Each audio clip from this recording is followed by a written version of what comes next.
పుట్టంగానే basically తీసుకెళ్లి నదిలో పడేస్తుంది తనని. ఇది వచ్చేసి ఆది పర్వం, బిగినింగ్ ఆఫ్ మహాభారతం.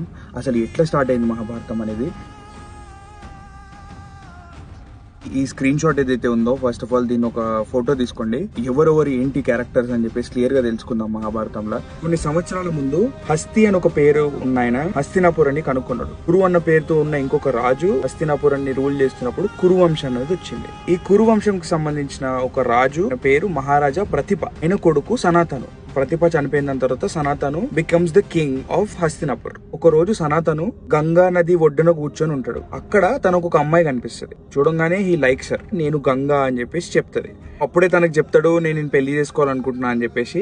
తను కూడా అగ్రి చేస్తుంది, బట్ ఆన్ వన్ కండిషన్. నేను గోయింగ్ ఫార్వర్డ్ ఎటువంటి పని చేసినాను కూడా నువ్వు నన్ను ఎందుకు చేస్తున్నావు అని చెప్పేసి అడగకూడదు. ఏ రోజైతే నువ్వు నన్ను అడిగినావో అదే రోజు నేను వదిలేసి వెళ్ళిపోతా అని చెప్పేసి చెప్తుంది. సనాతన దానికి ఒప్పుకుంటాడు. వాళ్ళ పెళ్లి అవుతుంది అండ్ ఫస్ట్ కొడుకు పుడతాడు. పుట్టంగానే బేసికలీ తీసుకెళ్లి నదిలో పడేస్తుంది తనని. ఈయన క్వశ్చన్ చేయలేడు కదా, నువ్వు ఎందుకు చేస్తున్నావు అని చెప్పేసి. క్వశ్చన్ చేసి వదిలేసి వెళ్ళిపోతుంది. 7 మంది పుడతారు. 7 మందిని అట్లనే చంపేస్తుంది. ఒక రోజు ఈయనకి ఇంకా ఏం అర్థం కాక బేసికలీ పోయి అడిగేస్తాడు, ఏంటి అసలు ఎందుకు ఇట్లా చేస్తున్నావు, నువ్వు మన కొడుకులను ఎందుకు చంపుతున్నావు అని చెప్పేసి అడిగితే, మన ఇద్దరం ఒక కర్స్ తో ఉన్నాం. నేను గంగ, బ్రహ్మ వాళ్ళ కూతురిని. నువ్వు ఒక రాజువి, నీ పేరు వచ్చేసి మహావిస.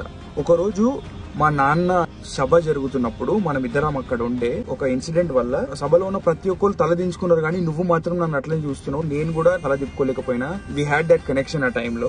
అది మా నాన్న బ్రహ్మకి నచ్చక సభని నువ్వు అవమానించడం అని చెప్పేసి మానవ జన్మని తీసుకుంటే శాపం ఇస్తాడంట. క్వశ్చన్ ఏంటంటే, నువ్వు పిల్లల్ని ఎందుకు చంపుతున్నావు? పుడుతున్న పిల్లలందరూ వాసూస్ ఇంకా వాళ్ళ వైఫ్ లని బయట తిరుగుతున్నప్పుడు యోగి వశిష్ఠ ఆశ్రమానికి వెళ్తారు. వాళ్ళకు ఒక ఆవు కనిపిస్తుంది. ఆ ఆవు పేరు వచ్చేసి నందిని. ఈ ఆవుని కామధేను అంట. ఆ ఆవు పాలు తాగిన ప్రతి ఒక్కళ్ళకు యవ్వనం ఎప్పటికట్లా ఉండిపోతుంది అండ్ ఇమ్మోర్టాలిటీ వస్తుంది. వాసూస్ కి ఒక హెడ్ ఉన్నాడు, ధ్రువ్. వాళ్ళ వైఫ్ ఈ ఆవును తీసుకెళ్లిపోదాం పదమనం అని చెప్పేసి అంటే అందరూ వాసూస్ కలిసి నందినిని తీసుకుని వెళ్ళిపోతారు. యోగి వశిష్ఠ్ కి తెలుస్తుంది ఏంటి అంటే తన ఆవును దొంగలించి రీలు వాసూస్ అని.